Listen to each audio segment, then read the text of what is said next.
Благодарам. Очигледно денес треба да зборуваме за финансискиот план кој што го доставил председателот на регулаторната комисија и сметам дека пред собранието треба он да одговара на прашањата кои што ќе му ги поставиме, а не овде патриотите кои што знаеме дека не ги интересира каде се трошат парите на граѓаните и она што се зема од граѓаните, сигурно дека ќе ја сменат темата која што треба да се разговара денес и ќе се разговара за се и се што, ама не за она што се финансиски средства со кои што му дозволуваме на регулаторната комисија за енергетика, поточно на председателот на таа комисија Димитар Петров, да располага со 82 милиони денари во текот на годината. Сметам дека секоја година, господине Димитар Петров, не само што го зголемувате процентот, ви се зголемуваат и приходите во вашата регулаторна комисија, а со тоа по она познатото во државава, каде што државата е и партијата, и вие сте најдени во тој контекст и секоја година вработувате за да она што го собирате од граѓаните, половина од приходите ги трошите за плати на 33 вработени. Јас на комисијата ве прашав, треба да објасните пред граѓаните на Република Македонија, кои што мислат дека пратениците се тие кои што земаат најголеми плати, вие за 33 вработени ваши сте предвиделе дека ќе потрошите, односно ви требаат 35 милиони денари за плати. Просечно кога ќе пресметате и кога ќе поделите, доаѓа да просечно по 1 милион и згора на тоа доаѓа бруто плата за еден вработен во вашата регулаторна комисија, од хигиеничар до председателот на регулаторна комисија. Друга работа е што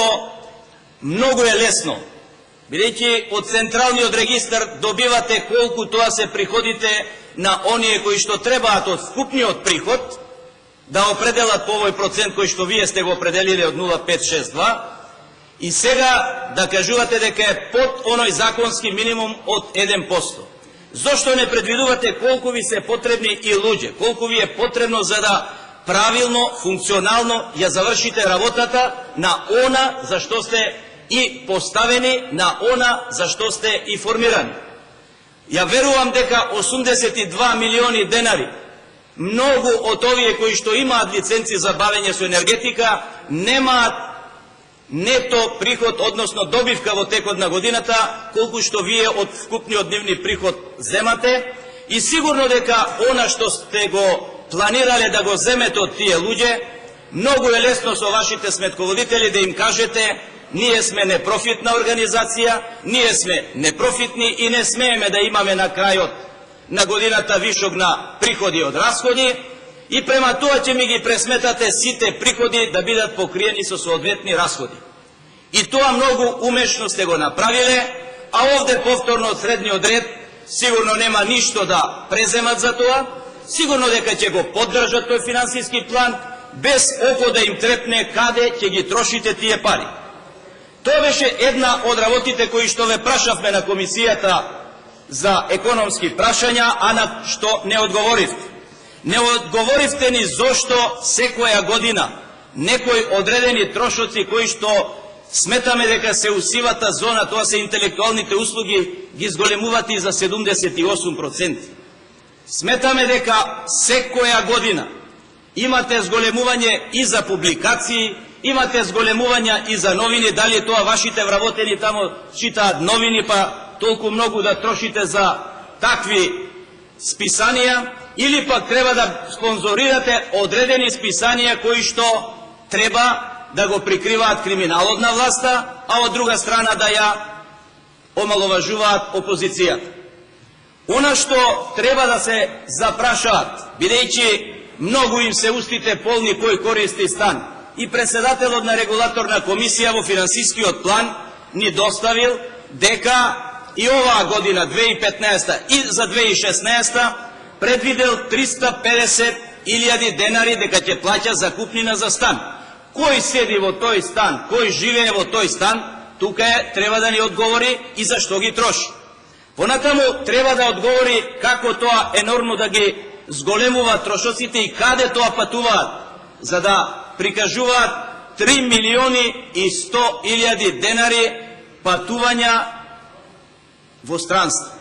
Што е тоа што една регулаторна комисија за енергетика и е потребно толку многу 50.000 евра за 33 вработени да ги користи како дневници за службени патувања во странство? Има работи кои што треба да им ги објасните и на македонската јавност. На комисијата ве прашавме, не одговоривте, сега барем одговорете. Бидејќи оваа власт знаеме како работи. Едно прави под договор, тоа е договорот за изградба на објектот,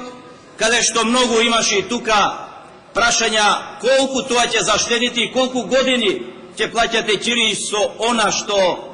сега имате нов простор кој што го градите заедно со уште 5-6 агенции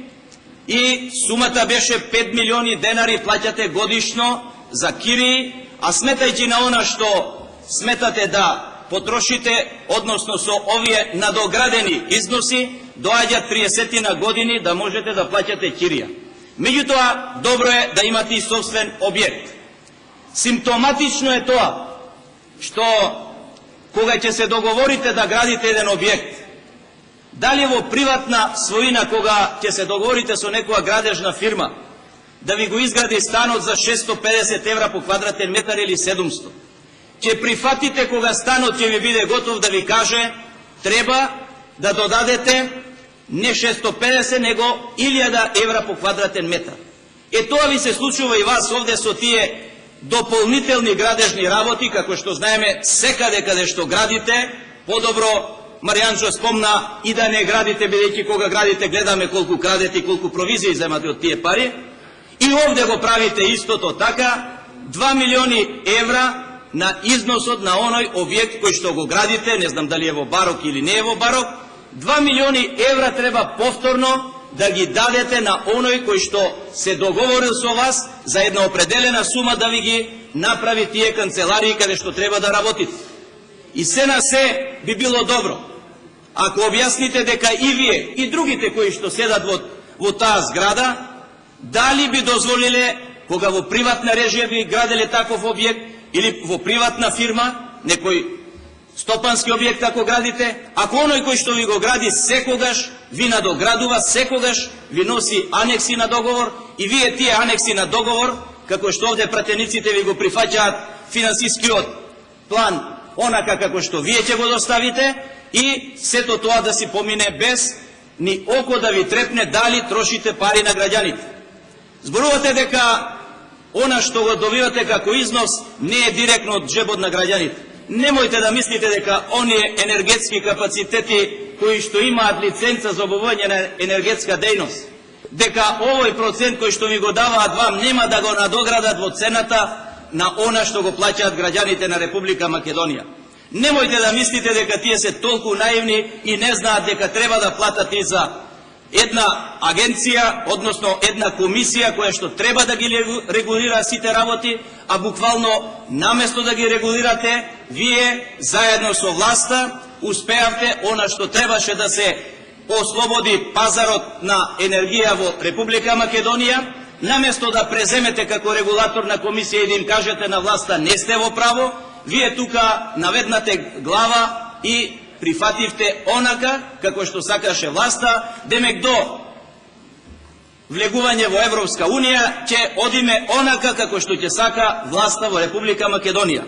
Затоа е потребно да одговорите зошто тоа и договорите за дело ви се зголемуваат за преку 23%.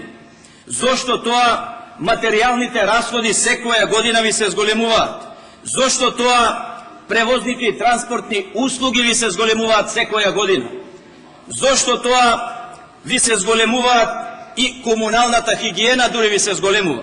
Да не зборуваме дека повторно и покрај овие 33 вработени барате и уште да има дополнителни вработувања, а кога ви праша колегата Панче Орцев дали овде ќе влезе она регулацијата што ќе биде за водата,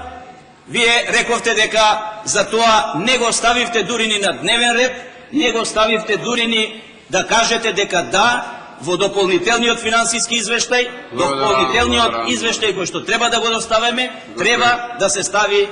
и за таа намена. Сметам дека одговорот треба да го дадете вие, бидејќи вие барате да ви биде прифатен финансискиот план за 2016 година.